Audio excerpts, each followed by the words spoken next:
Hari Om. Welcome back to our continuing study of this great text, Vivekachudamani. We are currently studying Shloka 13, a shloka that complements Shloka 12, the previous shloka. Here in this shloka is emphasized the need for a guide, a hitaha. A hitaha is a well wisher, a guru who will unconditionally guide you through the steps on the spiritual path.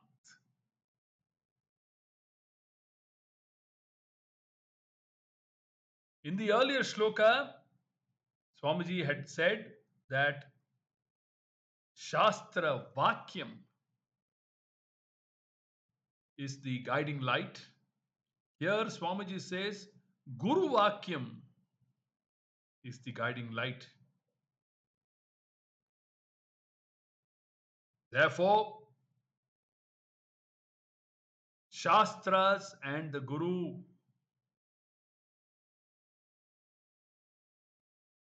can never be separated. When we talk about the Shastra, we are talking about the Guru and vice versa.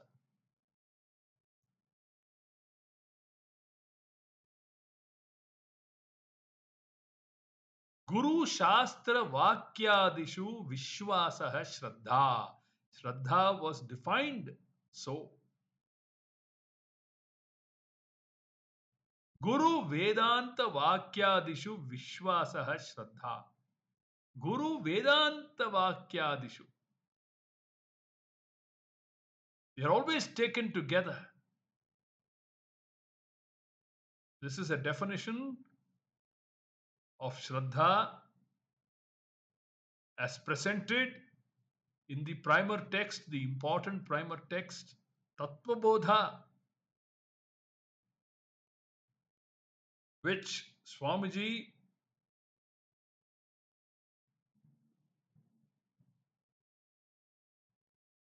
recommends every spiritual seeker to go through, study. In fact, he even suggests that we must get Tattva Bodha by heart. It would really help to do so. So, Guru and Vedanta, Shastra Vakyams, are inseparable. That's the message coming through in this shloka.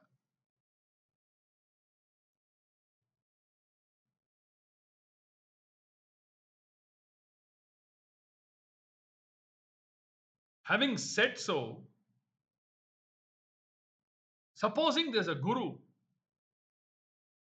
who, without basing his teaching on the Shastra, starts giving out his message. Such a guru's words are not considered valid. Without basing his teaching on the Shastra, a guru's words are not considered valid.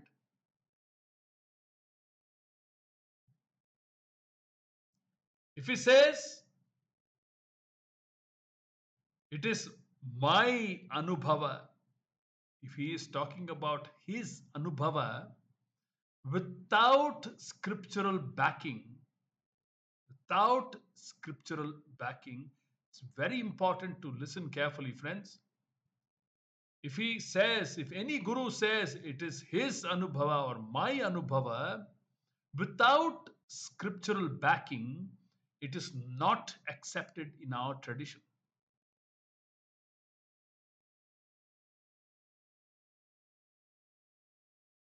The emphasis is on Shastra based teachings.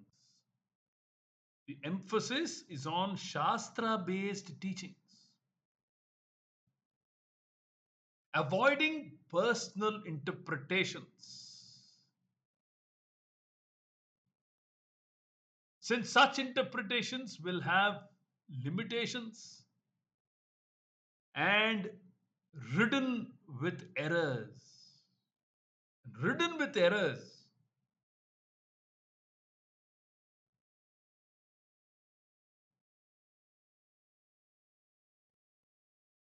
Western philosophy, Swamiji says, Western philosophy is known for its critical and questioning approach. Western philosophy is known for its critical and questioning approach, which can lead to diverse and sometimes conflicting views.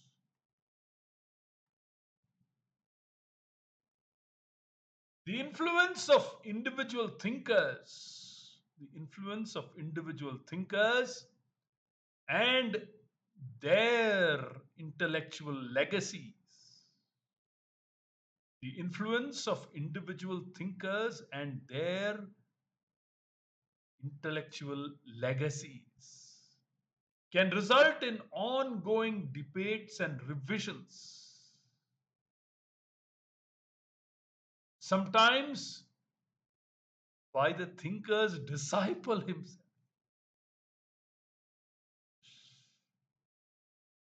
Whereas in our parampara,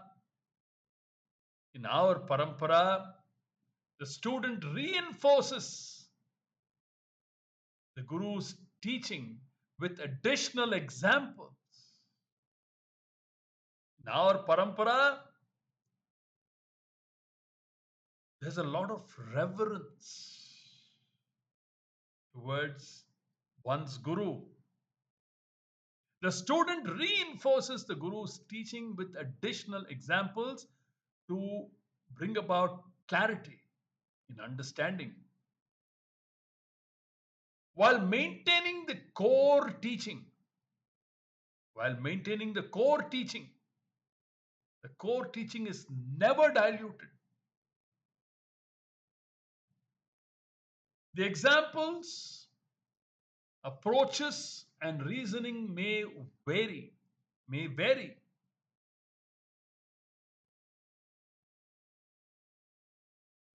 It all depends upon the individual's brilliance when he comes up with examples to illustrate the point that was taught to him by his Guru. Shankaracharya's Atma Bodha is replete with examples, replete with examples that make understanding very simple and easy, very pellucid, very clear. The examples, the approach, and reasoning may vary, no problem. Swami Vidyaranya, an illustrious Guru in our parampara,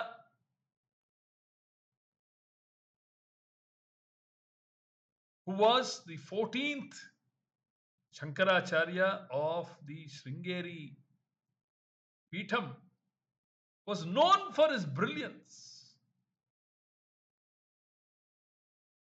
in bringing out the subject matter, presenting the subject matter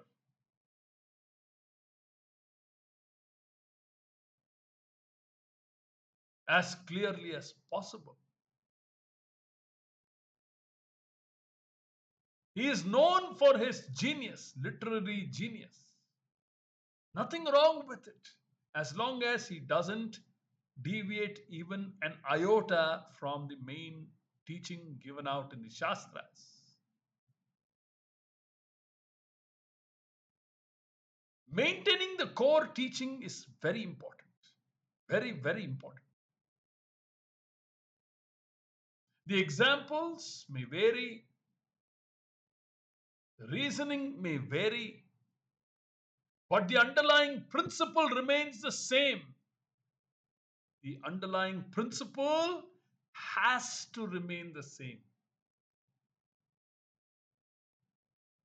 All the gurus in our parampara who were students of their gurus are aware of this fact. They will, they have never diluted the core teaching. Never. That is why, even now in the 21st century, we are fortunate to study texts like Vivekachudamani, Swami Vidyaranya's Panchadashi, and countless number of texts. Shankara Bhashyam, Brahmasutra Bhashyam, Gita Bhashyam, Upanishadic Bhashyam. They're all there in their pristine form.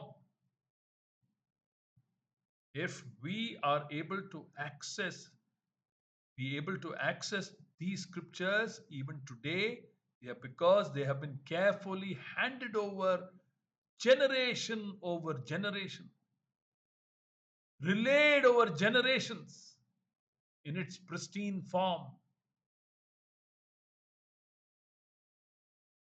Nothing has been lost. The core remains the same.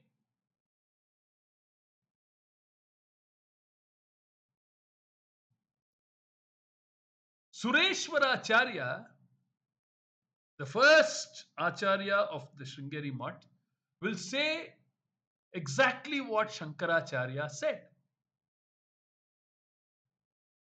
The difference between our tradition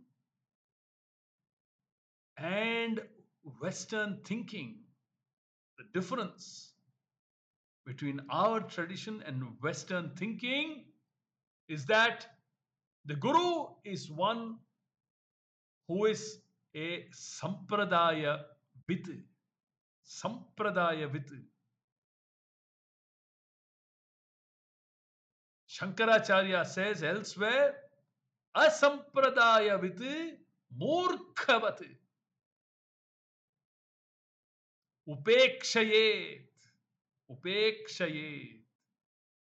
One who does not adhere to the traditional teaching must be rejected like a murkha, a fool, as though. One who does not adhere to the traditional teaching must be rejected like a murkha, a fool, as though. Murkhavat, Shankaracharya says.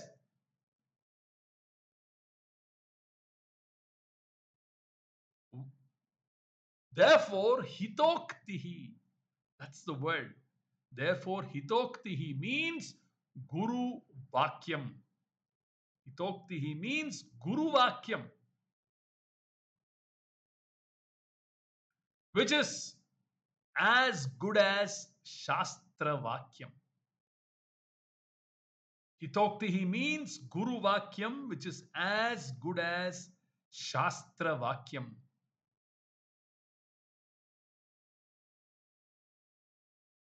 So, Vicharena and Guru Vakyena. Vicharena and Guru Vakyena. Both Vichara and Guru Vakya must be given equal importance. Both Vichara, Shastra Vichara, and Guru Vakya must be given equal importance. Say all our gurus. Say all our gurus.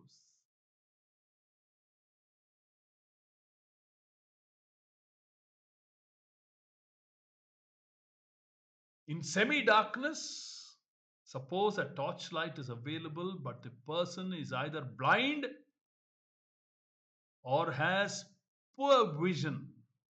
In semi darkness, suppose a torchlight is available, but the person is either blind or has poor vision. The torchlight is useless.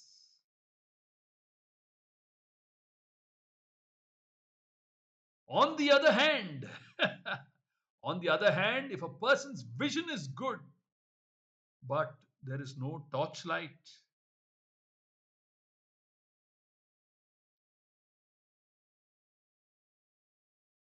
his eyes are useless. So, if we have a torchlight, but our eyes, the vision in our eyes is poor, the torchlight cannot do its job. Likewise, if our vision is good, but there is no torchlight, the job still is not done. What job? The job to get to the truth of things.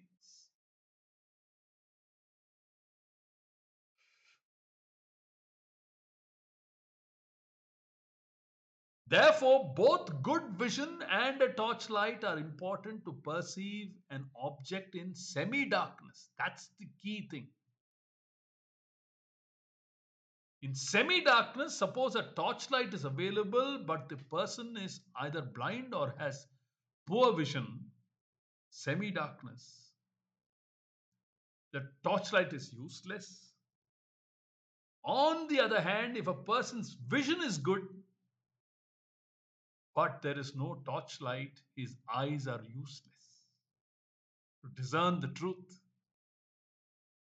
Therefore, both good vision and a torchlight are important to perceive an object in semi darkness. Take the example of a mirror. Take the example of a mirror. Both the mirror and my eyes are important in seeing my face. Your objective is to look at yourself in the mirror, right? You require two components. One, your eyes. Second, the mirror itself. Yasya nasti swayam prajna shastram tasya karoti kim लोचनाभ्याम विहीनस्य दर्पणम किम करिष्यति यस्य नास्ति स्वयं प्रज्ञा शास्त्रम तस्य करोति किम लोचनाभ्याम विहीनस्य दर्पणम किम करिष्यति.